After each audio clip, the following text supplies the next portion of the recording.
You made it to level 2, deeper questions leading to deeper answers. I'm Tomas Garza, and I'm here to help you decide to transform. I'll be setting the pace for the process to support your unfolding.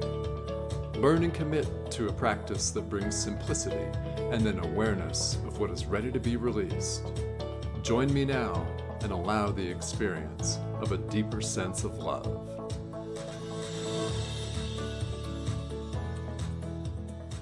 Welcome to Decide to Transform. I'm your host, Tomas Garza, and I want to welcome you to a very, very special show today because joining me from Washington, D.C. is Desiree Holmes Scherini, a very special guest, and I have been a guest on Desiree's show, Intuitive Journey with Desiree on Apple Podcasts, and I'm delighted to welcome her on to Decide to Transform today. Let me read quickly about Desiree, and then we'll launch right into what's going to be a really interesting and fabulous conversation here today. Desiree Holmes Scherini is an award-winning, board-certified clinical transpersonal hypnotherapist, coach, and Reiki master. She's the author of Journey to Joy, The Written Path, and creator of the Intuitive Insight process. Desiree hosts the podcast Intuitive Journey with Desiree and is recognized as a top hypnotherapist in the Washington, D.C. area. Her greatest joy in her work is the success of her clients. But Desiree, this is a pleasure. Welcome to Decide to Transform. Thank you, Tomas. I'm so glad to be here. It's good to talk to you again. This is a lot of fun. And as we have spoken before, I've been a guest on Desiree's show. And Desiree, one of the things that really jumps out at me is that you have a lot, and I do mean a lot, of experience in hypnosis and hypnotherapy. And for those of us, let's start off with that component of your work and professional life here. For those who aren't aware of what transpersonal hypnotherapy is, would you tell us a little bit more about that? Sure, I'd love to. And, what's kind of ironic is I'll give you a little teeny backstory here. All right. With me, there's no teeny backstories, but that's all right. My background was in degree in psychology, facilitating groups, and in college, I was always very interested in, say, behavioral therapies, right? More kind of cut and dry, matter of fact, science-based. Okay. And so fast forward, many years forward, as my children were in school old enough that I saw this opportunity to be trained for a hypnotherapist. And I thought, well, that's interesting. And the window of time was right.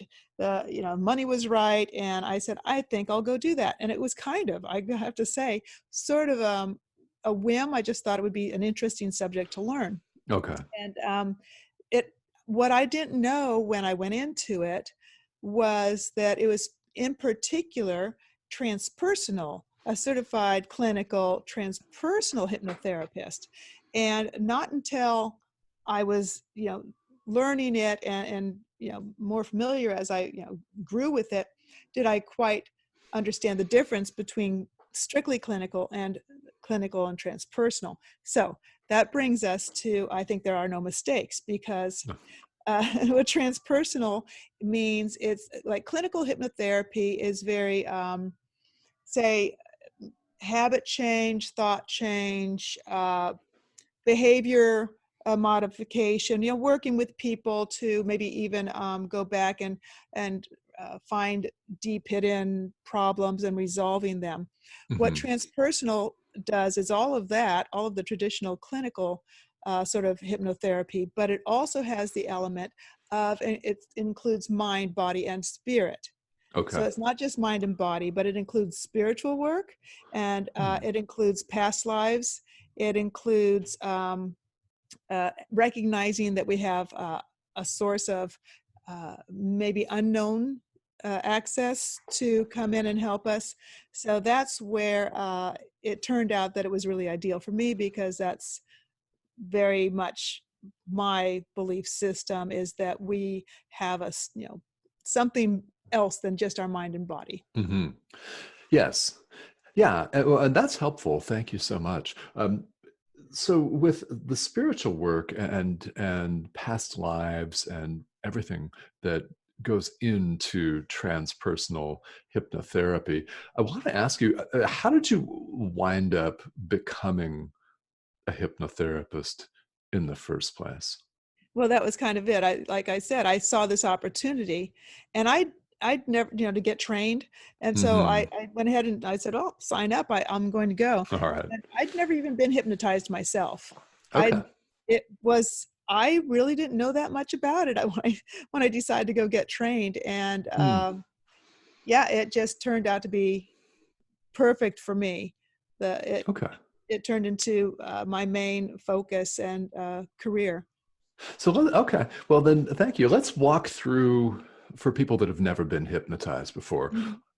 I suppose it's different every time, but what was your first experience being hypnotized like? It's very interesting. And so, of course, like I said, in class, as I was being trained, we do hypnosis with each other.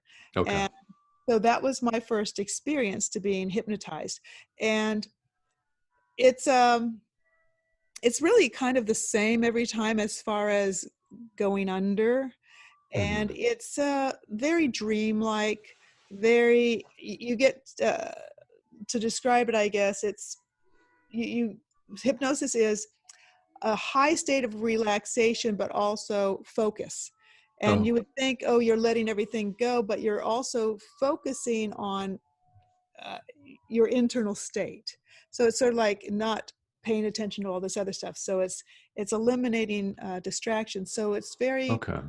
it's very much like you kind of forget where you are. You forget you're laying on the sofa or sitting in the chair, and Yes. you hear the person's voice, and you almost forget where your hands are, where you sometimes will not even feel that you're sitting on the chair or the sofa. You kind of, Mm.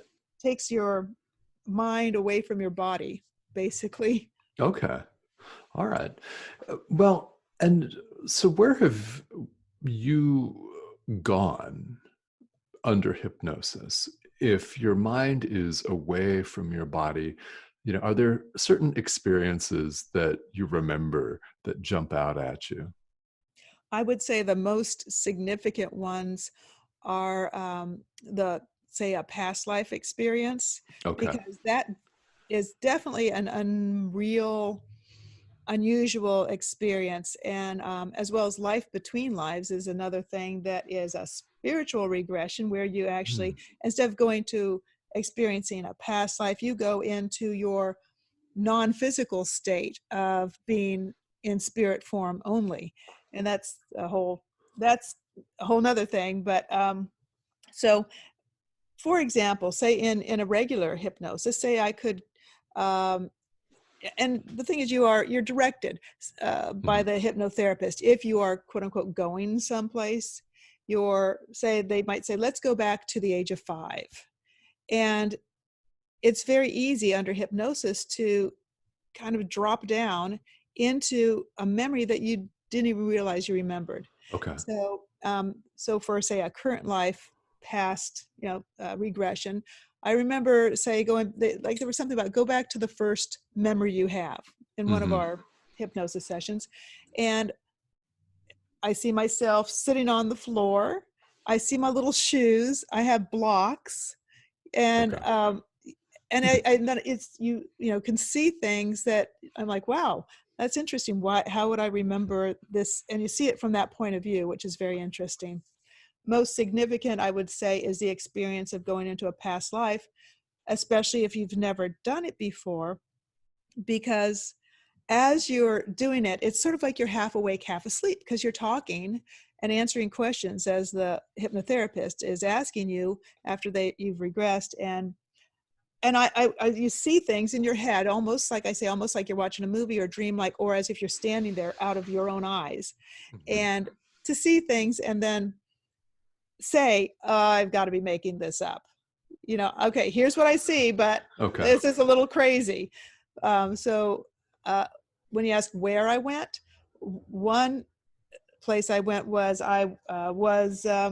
found myself experiencing a past life as a Native American, Mm. and very specific memories, and then doubting what I was seeing because it didn't make sense to me, knowing I was a Native American and what era it was. It was like the 1800s, but what I saw were tall pine trees and tall trees and forest around me. And in my my Desiree thinking mind, I did not associate Native Americans with that environment. I was thinking Wild West. All And I right. thought, well, what are these woods doing here? Why Mhm. am I here?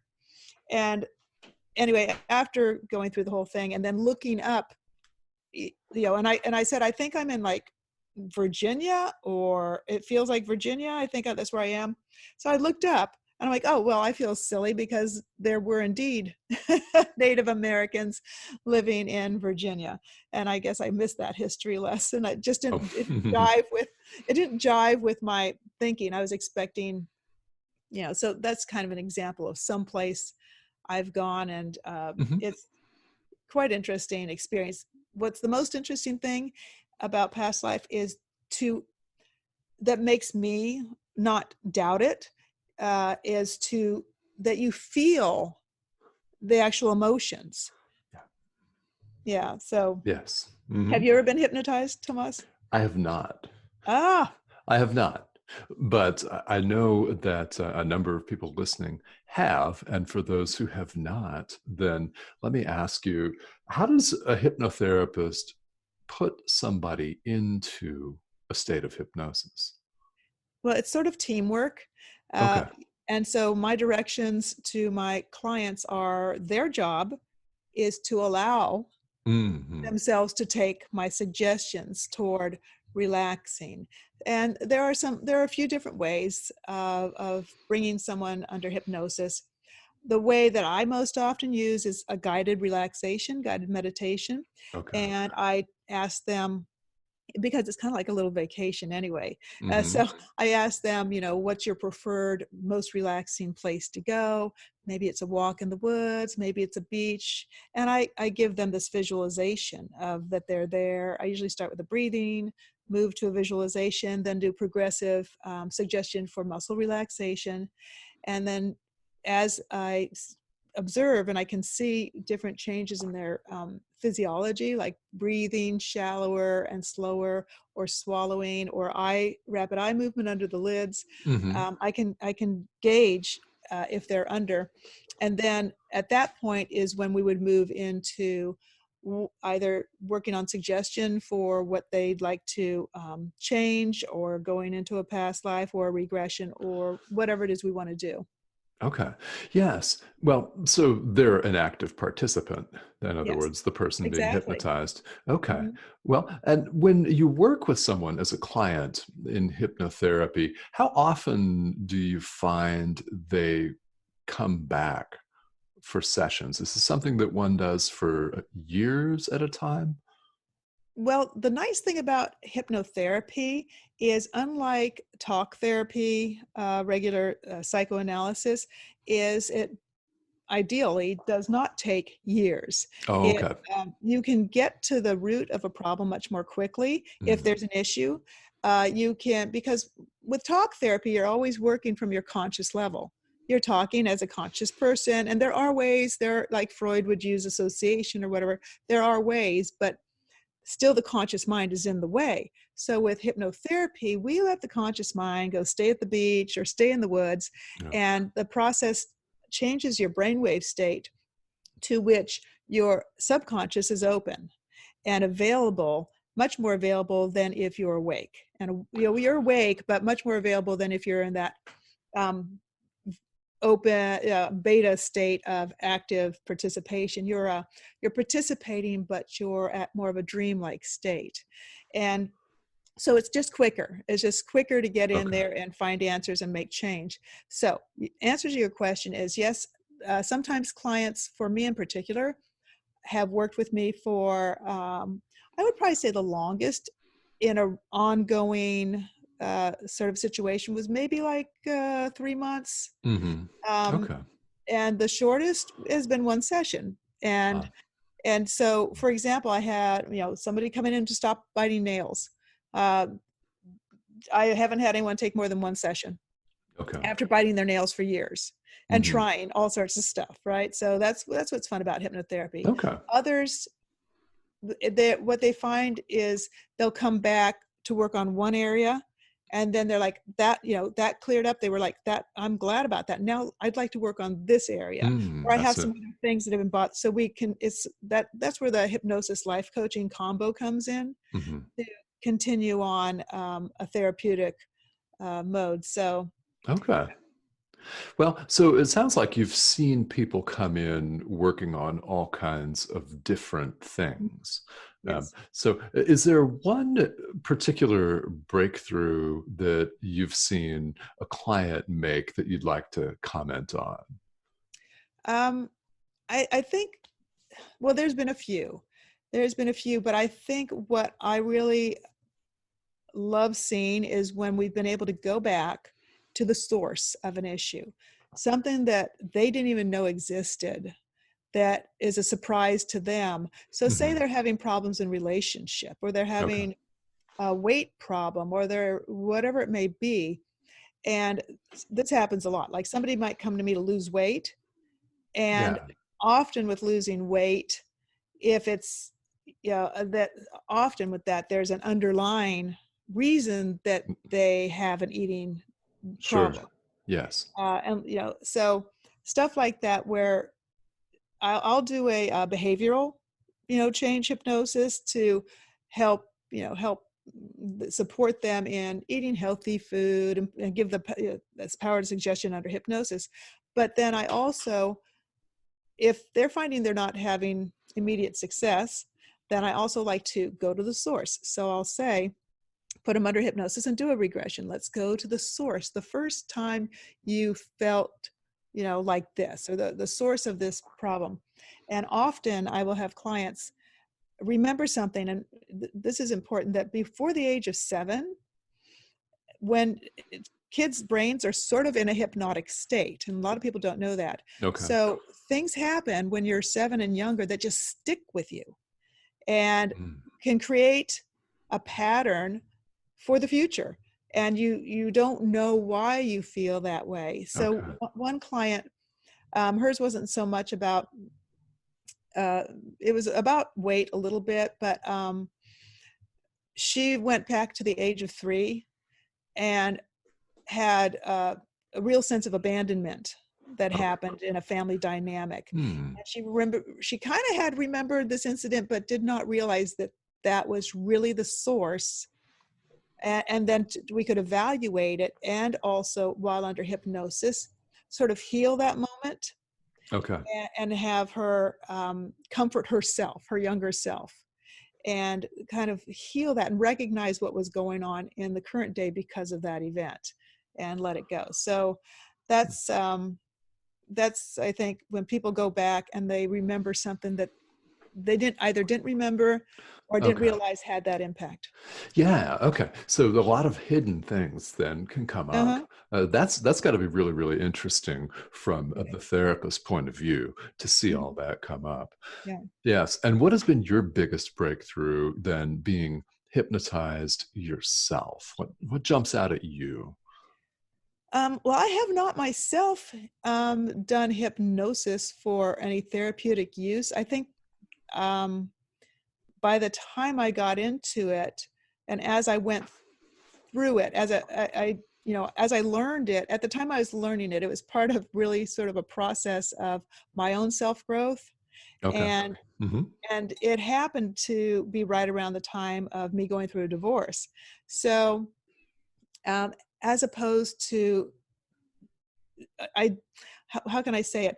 I didn't gain my own aha through hypnosis, but I gained it through something very similar, which was almost being in an altered state and doing something like automatic writing, which was where my book came from, and the intuitive insight process. Okay. So it was writing, open-ended writing, Hmm. and then it was almost like I was being my own therapist. So I took some time to just choose to write about whatever came out, and things came out. that I'm like, oh, and I would go, where'd that come from? I never realized that. And that turned into that process. And there's some explanation behind that writing and art can help bypass that conscious mind too, because Yes. you're going through a different vehicle out the hand to the Oh, pen. yeah. Yeah. Yeah. So Yeah. I love that. that's how that happened. Okay. Well, thank you for mentioning that, because that was a question that I Oh, was going to ask you, and it's a perfect segue. So I appreciate that. And tell us a little bit more then about the intuitive insight process. You just shared a little bit about how it was created, but what exactly is that, and how does it work? well, I decided to give it a process name. All right. Um, and so what it is what I do with clients. Now, this is not what I did with myself. I skipped the induction part, but what I do with clients is I put them under, I give them a hypnotic induction, and I suggest, now this is good for people that maybe um, aren't great with verbally communicating while under, but also it can still get past that mind. So even when you're Hmm. verbally asking someone to go back and find what the root of something is, sometimes this is an alternative, art or writing. Okay. So I'll put them under, and what I'll suggest to them, first they might have something they want to solve, like why do I have a problem with authority, or how can I solve my relationship with my husband, or Okay. what could it be, whatever their question is, or should I leave my job, right? What's in my best interest, whatever their question might be. And so I put them under, and then I leave them under hypnosis, and I Okay. say, and now I'm going to, they have their paper and pen ready, and I say, and now you can open your eyes, and usually I have them sitting up. Now you can go ahead and open your eyes and write down your answers. Your answer will come easily to you as you Hmm. write. And I just let them write. And they write and they write. And some people are like page after page. Okay. And and I say, and when you're done, you'll set down your pen, close your eyes, and then come back to the room. Right. So this is Hmm. sort of the process. It's like I include a little bit of a hypnotic process with it, which just kind of, if I'm working with someone directly like that. Now, I have this process in the book I wrote. So the book, Journey to Joy, is an amalgam of my writings from my journal, organized into different stages along a path of change. Okay. So it's what some of the things I wrote. And then at the end of every chapter, like one is like starting out. Chapter 2 is like, what's in your way? What's blocking you? But at the end of every chapter, I have questions, so that the person who wants to create change just answers those questions, just kind of on their own, will just sit down and just write out answers to those questions. And it's sort of an intuitive, get into their own mind and their own heart. Hmm. And so speaking of heart, one of my favorite questions I put in there was, now ask on this thing you're thinking of, write down what your brain would say about this, Okay. and then I All say, right. now write down what your heart would say about this. And to have, help people see, is this from my brain or my heart? And then I say, and then which one feels better, right? Hmm. Which one feels right? So still, yeah, that's anyway, how the book came out. That's the intuitive insight process, is bypassing the conscious mind with writing. Okay. Well, I have to tell you, it sounds like fun. It is. It's great. And it's very enlightening. And I kept doing it for a long time after the initial time. Um, and then I just haven't done it for a while. And every time if something's bothering me, sometimes I'm thinking, I have not written lately. And so I realize I need to follow my own advice. Or if Well, I'm undecided, it was wonderful for making a decision. Indecision and feeling like confused. It was wonderful exercise for making a decision. Write out, just start writing without it. It doesn't have to have punctuation. It doesn't have to mean anything. It could just be a list of words, whatever comes out of your pen, without editing. Don't stop and think, just write. And then when you're done, then you'll see something, something will light up, and you'll say, oh, huh, Okay. That's interesting.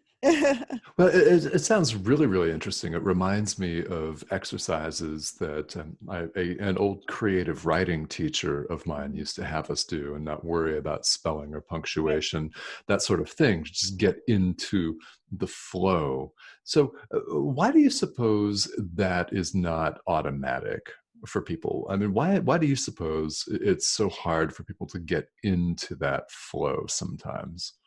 Well, we are, especially Western society, I think we are trained to be, what's the right word? Goal oriented. Mm-hmm. That you start here, you go there, that you are supposed to go from point A to point B, and you're not supposed to meander. Okay. Don't get lost, just go straight. And that don't waste time, just do what you need to do. We're a very work ethic of Mm-hmm. go, go, go, stay in the box, get up at 7, get off at 5, and so we were trained, all those years of school. Right. And it's our training. You eat breakfast, lunch, dinner, sleeping, everything is so rote. Not rote, but rote. Yep. R-O-T, not Yep. W-R-O-T-E. It should be Yes.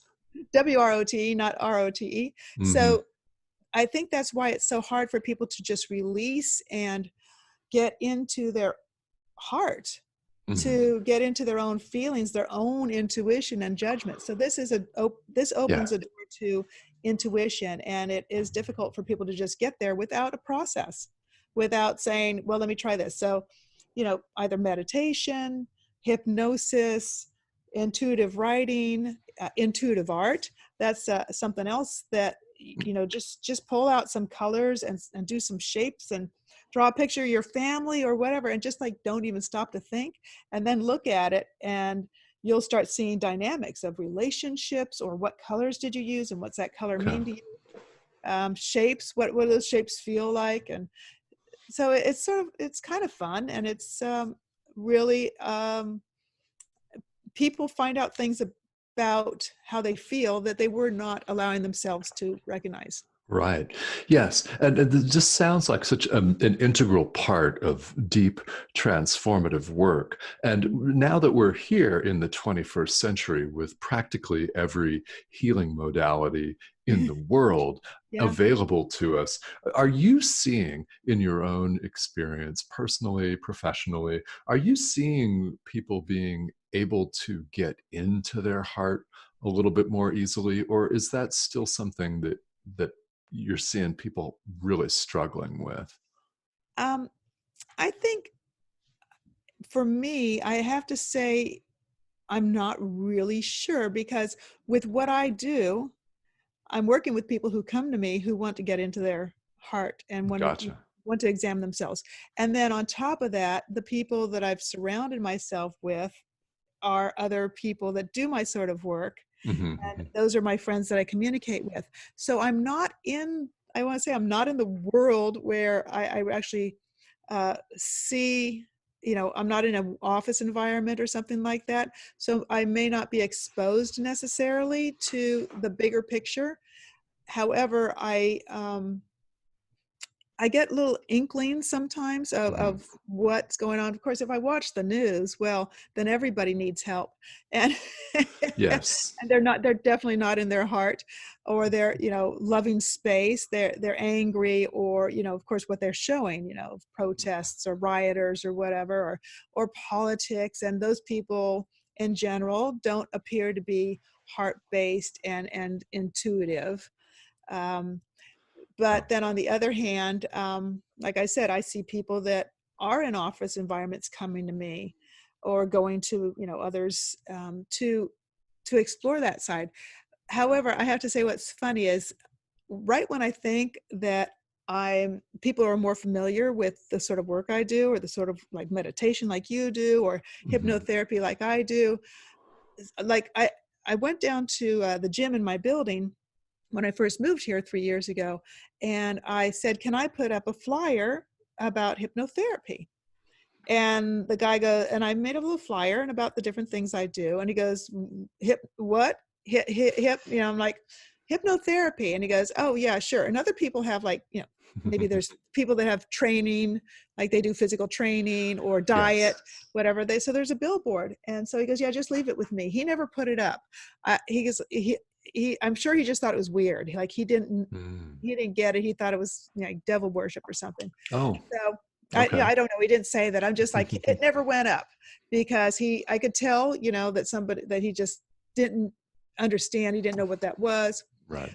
I donated to an auction a couple years ago, a free hypnotherapy session for their fundraiser.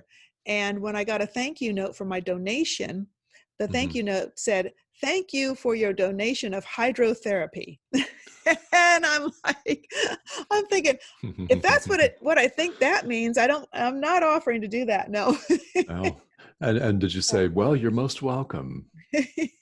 I Ah, just I just filed it so in my tax yeah. deduction pile, and Yes, signed your hydrotherapist. yeah, I guess yeah. Yes.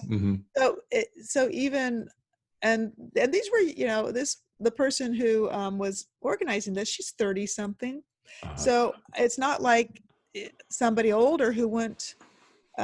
Maybe so. What I find is what I'm trying to say is that there are still people who are not familiar, or they think hypnosis is weird, right. or I'm going to control their minds. Um, and yeah. Yes. Yeah, it's really very interesting. You make a couple of really interesting points because, well, like yourself, I'm surrounded by people that are spiritual people, or they're holistic practitioners, they're wellness practitioners. Almost all of the guests on this podcast are, if not necessarily all of the listeners. So, Mhm. what we see is there are people that don't get. Yeah, they don't get it. Right. They don't get what we do, but I mean, you make a couple of very really good points that we're not raised, we're not socialized necessarily, unless we happen to have the specific type of parents that Right. raised us that way. A lot of people do Hippies or not. something. Yeah. Yeah, yeah, and a lot of people do not. So it's something that we all have to learn as we go forward. And you've referenced so many things that I want to continue to talk about here, and Mm. art therapy is one of them. Free writing and art, and in your social media, you make it very clear that you're an artist. So tell us a little bit about your art. Well, most of my art is very representational. Okay. You would think that as someone who's spiritual and hypnosis and all that, that I probably do crazy abstracts. I do some abstracts, but for the most part, I do a lot of representational work. I love doing landscapes. Okay. Um, but what I love about landscapes is I often do plein air landscapes. And that is when you stand outside and you paint from right there from nature, like you're looking at it, you're standing there. And for me, that's a nice combination of like a personal meditation, because I'm out there actually in the environment. There's nothing else I can do. It's just focusing on where I am. I'm actually feeling the air as opposed to looking at a picture and painting from it. Okay. So that is a personal benefit from that.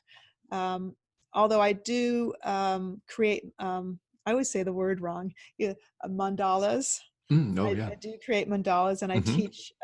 As a matter of fact, you're probably going to bring this up in a minute, but the free class I'll be putting out there for the International Academy of Universal Self Mastery will be on a personal mandala making class. Okay. And so I need to put that together. So I do that. I do portrait work, and I teach. I teach painting as well. Okay. So that's that's, I want to say that's the other side of me, but I do try to also incorporate that into work with workshops and such. Hmm. So I've had some workshops on intuitive art, on personal mandala making, and Okay. that sort of thing, where I like the intuitive art. That's so fun because I just give a guided meditation, and it was like a 5-week course, and each week I might give a suggestion of either color scheme or a feeling, or a particular artist, and inspiring that, and then just like bring the students out and sort of like the intuitive writing. Mm-hmm. I leave them in the state of sort of a hypnotic state with the suggestion of what's going to come out on their canvas, this free form, or and then they love it. It's like, and it's what I love about that. It's almost like the hypnosis where you say, what was the most surprising thing? And they're like, I've never painted anything like this before. Okay. And they get so creative and they have such a good Hmm. time. So anyway, that's one of the ways I tie those two things together. Well, that's really, really interesting. So, has painting been the primary medium of art that you've been involved in? I like drawing too, and I used to take, I still take, I would started out taking a lot of photographs to paint from, Okay. because in my classroom, unfortunately, I do plein air teaching, but for the most part, when I'm in the classroom, we have to use a resource. And so I would take a lot of photos to paint from. And then I just found sometimes I love the photos way more than I would love the paintings. And I have not made that into any sort of a, I would say profession, but photography Mm. is also something I love to do. But it's all with my iPhone. It's not Of course. nothing fancy, but that takes Yeah. better pictures than the camera I had. So Yes. Yeah. Our iPhones make us look really good. yeah, They if make I'm us on look the like, other side of it, right? As long as it's not facing me. oh, how about selfies? Yeah. Oh, selfie. Yeah, selfie art. Hey, it's How the many of those 21st are there? century. Mhm. That all counts, right? Yeah. It all adds up. Yeah, Yeah. 25 selfies to get one good shot. That's Mhm. uh, Yeah, it's interesting, the uses that art and writing can be, that you can put to that in order to solve real life challenges, and they can be very, very therapeutic. And I had to ask the question about your preferred medium because I have interviewed artists on this show, and it's been pretty much people have been painters, some are musicians, and oh. others are into drawing and sculpting, and I, yeah, it's I think very a lot of us interesting. I think a lot of us do it all, because I also have Hmm. done some sculpture, and I do play the Yeah, piano and create stuff. I I love do it. I do love to create music.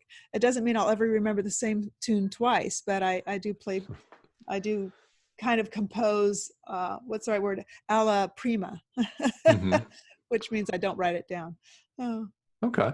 Yeah. Well, spontaneous is always good. And so, all of this has a general theme of creativity. Why do you suppose creativity is so important to human beings? Wow, I'll tell you, I think it's our nature that, again, Western society, and maybe certainly some Eastern societies as well, has kind of squashed in us, um, and it's innate. It's just part of who we are. Now, if you think about, for example, a lot of the terminology around, say, manifesting, co-creating, Yeah. Yeah. creating our reality, letting our intentions, and we have to be creative, Hmm. like every moment of our lives, really. We have to get creative about even just like how we're going to run our day. And the more creatively and openly we can think, the more I think we express our soul, that we expand our energy. I don't know if this is Hmm. maybe it's making sense to you.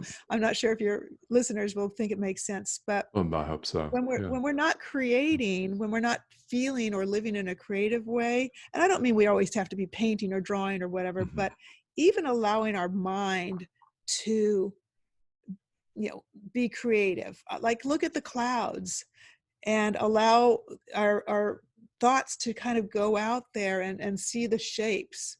It's a Yeah. it's a mind expanding and gratifying in an innate Mhm. way. I think we are meant to be creative. Yes, I agree. And I think that human beings are creative, even if somebody feels stuck in life, even if they are feeling unhappy. if they're dreaming or fantasizing Right. even about something else, that to me is a form of creativity. Exactly. And that's where that co-creation kind of thing comes along when you talk about like say uh, Abraham Hicks, you got to put it into your vortex, Mm-hmm. and we create it in our thoughts, and thoughts have form.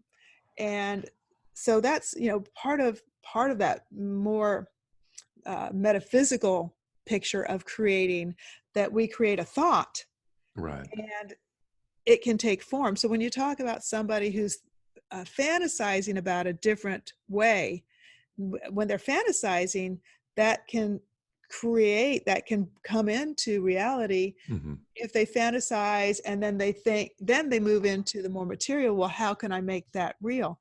Here's what I love to think about. This is, when people say, "Oh, you're crazy, you're fantasizing, you're making stop daydreaming."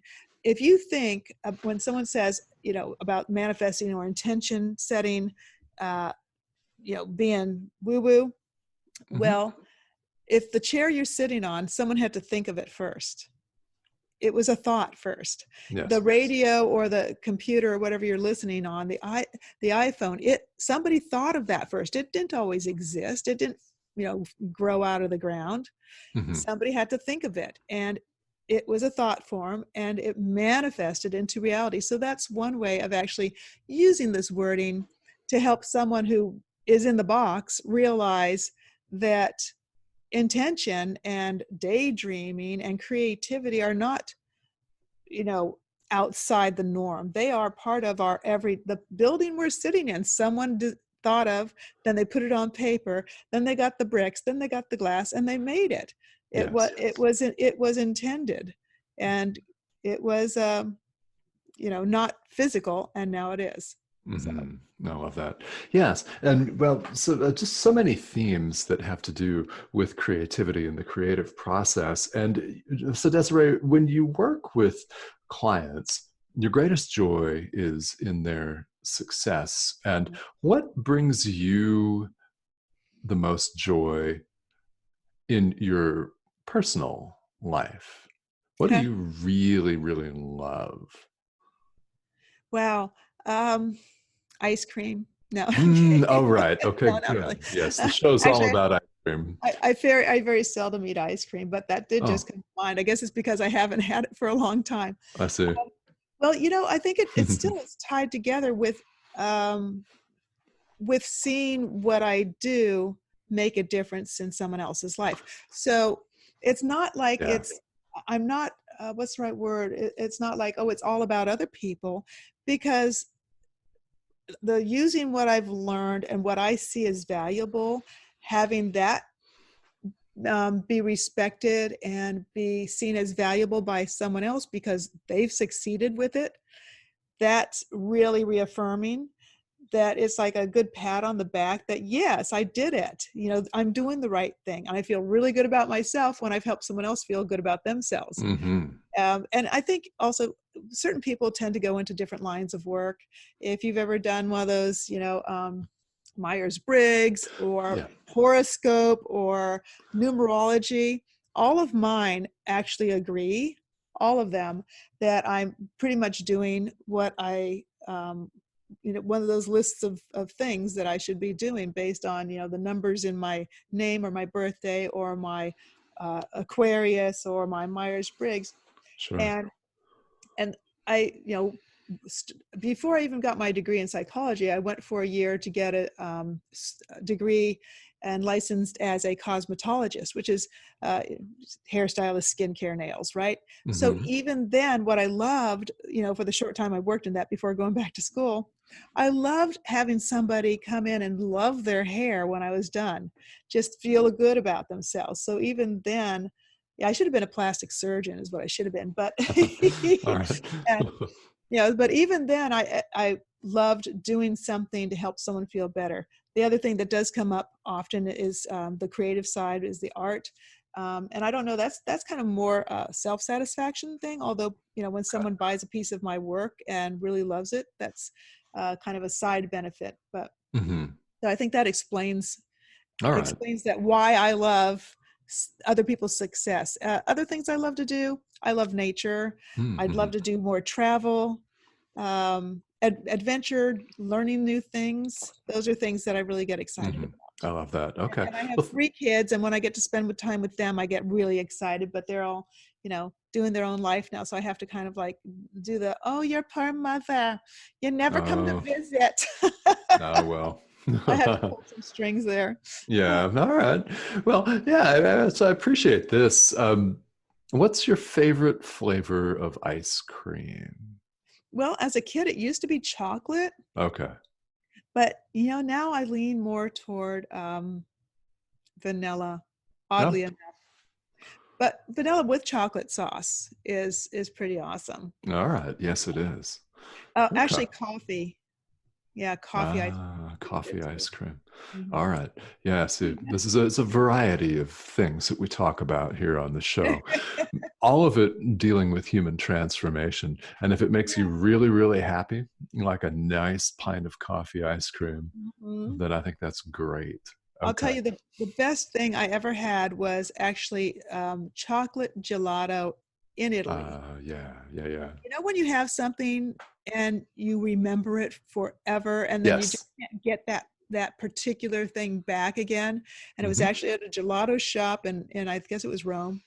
And I was like, oh my gosh. And I've tried to buy chocolate gelato out of the grocery store. It's just not the same.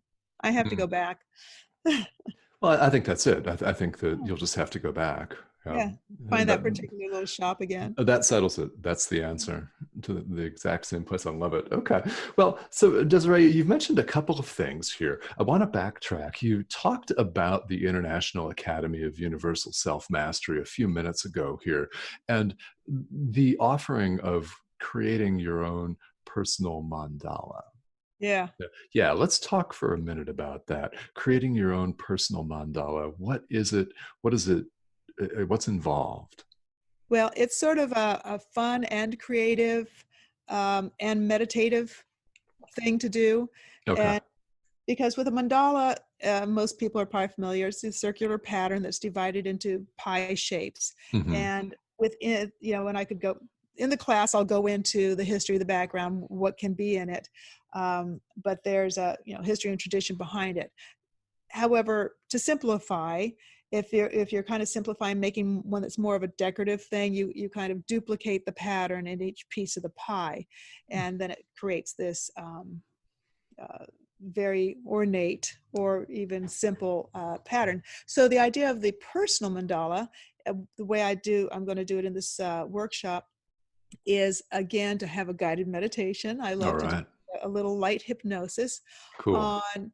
on guiding someone to choose something for their future perhaps, or a part of themselves that they'd like to enhance, or to something that they really value, and that will go in the center circle, and they'll put like that image or something that represents that. And then what they can do, and they can kind of free form, they can just put designs into each other thing, or each section could have a almost like a calendar, Okay. could have Yeah. a image that represents progression along that way. They could, so it's very, very free form, but the personal mandala is, it's, the design is not going to be like, oh, here, copy this, do it just like this. Now put an X there, now put a circle here. It's Sure. going to give them the basic shape, the design, some history, but then guide them to create something that means something to them. And then they can hang that up as sort of a reminder, almost like someone would do a vision board, sort Yes. of something that just either reminds them of an accomplishment or about themselves, or to show them where they are, where they want to go, where they were, how far they've come, or just something that makes them feel better. But, it might just be a cat. It may just be, pictures of cats jumping, in this design. And they're so fun to do, and it's something you can do over and over again with a different intention each time too. Okay. Well, I love this. And then this is the International Academy of Universal Self-Mastery that we're talking about here. That's an online learning community that launches October of 2020. And you can find Desiree's courses, all of her course offerings and offerings from over 150 other faculty members worldwide. Right. All of this is online. And And Tomas too. yes, and I am also on the faculty and the iAwesome, as we call it, council, and this can be found online at iawesome.com, and it's an acronym, IAUSM, IAUSM.com.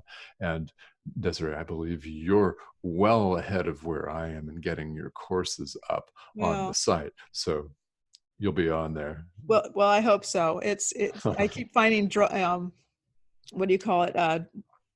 Something gets in the way, like glitches. Oh, Oh no, yes. not glitches on the platform, but for example, my brand new external hard drive where I had Mm. information stored, it made this chirping sound, and now my computer doesn't recognize it. So I'm doing a little, digging for and retrieving some of the information that needs to go online, and I'm still working on my uh, mandala class. That is I not love it.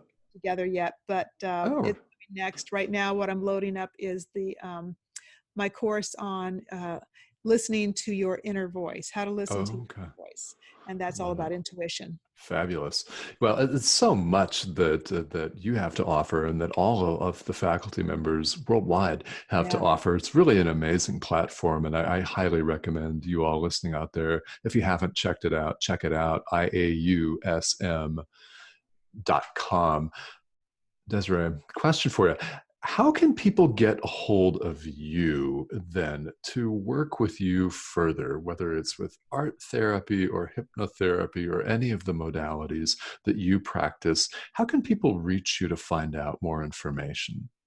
Okay, thank you. The best way probably is to go to, I have three websites, but the Okay. website that has the most information as far as what I offer, the prices, and my certifications with links to the places that the certification is from. Yeah.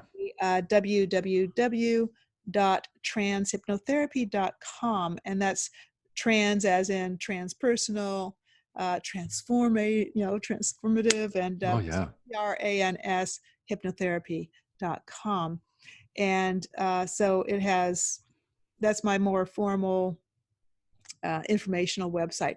And so through there also it has like the little click to contact me button there.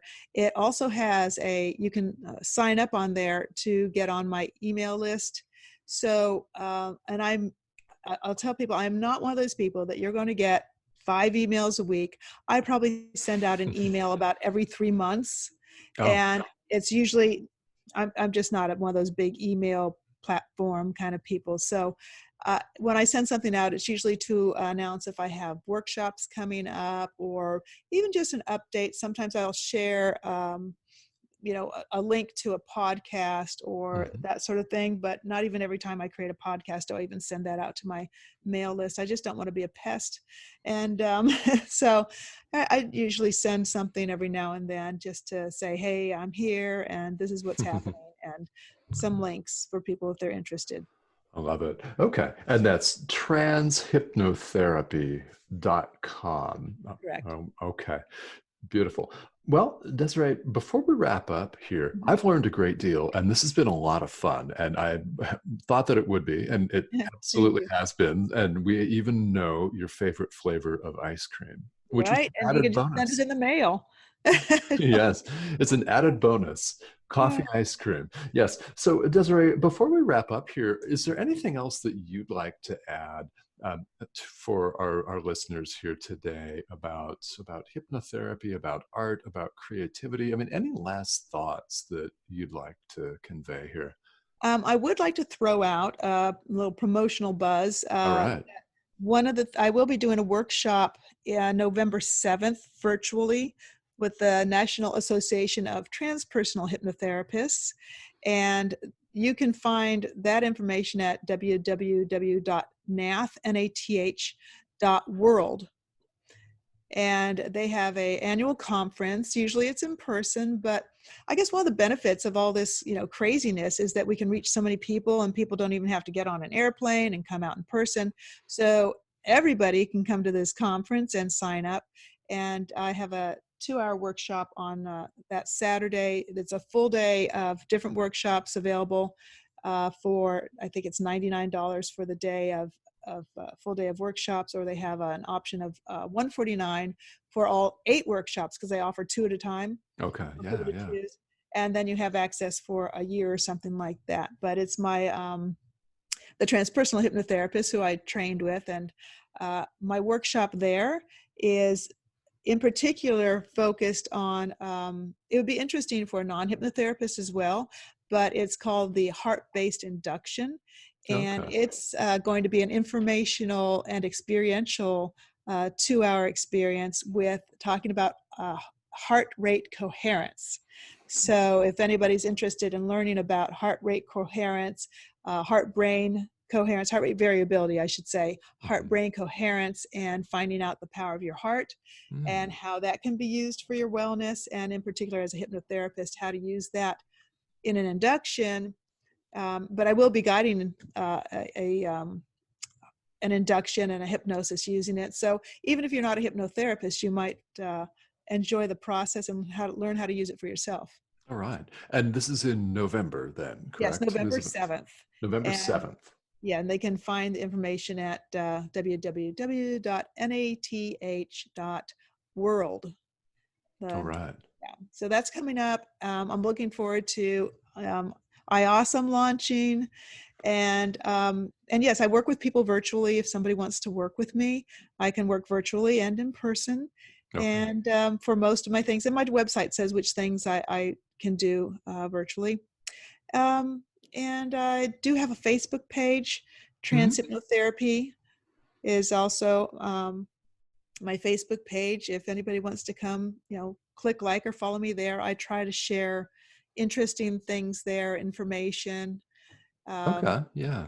But otherwise, I just say people, with things that are going on, I would love to suggest that people turn off their TVs and read a book and take this opportunity to get away from a lot of the negativity that can bring you down, and take some time to just raise yourself up and be good to yourself. Because what's amazing is I saw the greatest meme the other day.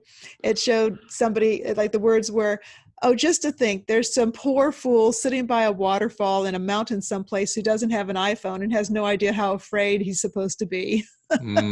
Yes. So, just if we didn't have all this, stuff coming at us, we wouldn't know that there's anything then, because there's really not as much wrong with the world as, if you think about your own personal life and your day and your health, then just be there instead of being scared. Yes. Yeah. Be in your own present instead of being scared, and turn off the television. Great advice. And listen to plenty of podcasts. Yeah, listen to podcasts. Only listen to podcasts. Yes. That's right. Listen to Tomas's. Listen to mine. Yes. Listen to my podcast. Tell us about yours again. Well, it's Intuitive Journey with Desiree. Okay. And I also have a YouTube channel. Yeah. So, and I'm in the process of loading all of my stuff onto my YouTube channel. So some of the episodes are there. So Desiree Holmes Scherini is my YouTube channel, and on there I have a playlist. So if you want to watch me talk about things, then you can go there. Or if you just want to hear me talk about things, you can go to my podcast. So I cover, I interview people like we are here. I cover sort of like life coaching stuff, ways to work through things like anxiety, change, dieting, all the sort of stuff that I might work with someone in person. Actually, it's not dieting, but I call it the no diet diet. So there's lots of practical stuff on there. But I also will dive into metaphysical things, interview people in those areas, talk about spirit world, stuff like that. So it's a bit of a mix as far as metaphysics and life coaching and interviews with people that are in that area. I love it. All right. And yeah, I can say I had a great time being a guest on your show, and I had a great time having you on my show here, Decide to Transform, today. Thank you so much for joining us today. Thank you for inviting me. It was fun to talk to you again. This is great. This has been Desiree Holmes Scherini, and I'm Tomas Garza, and we'll see you back here on the next episode of Decide to Transform. Everybody have a great day. Listen to lots of podcasts.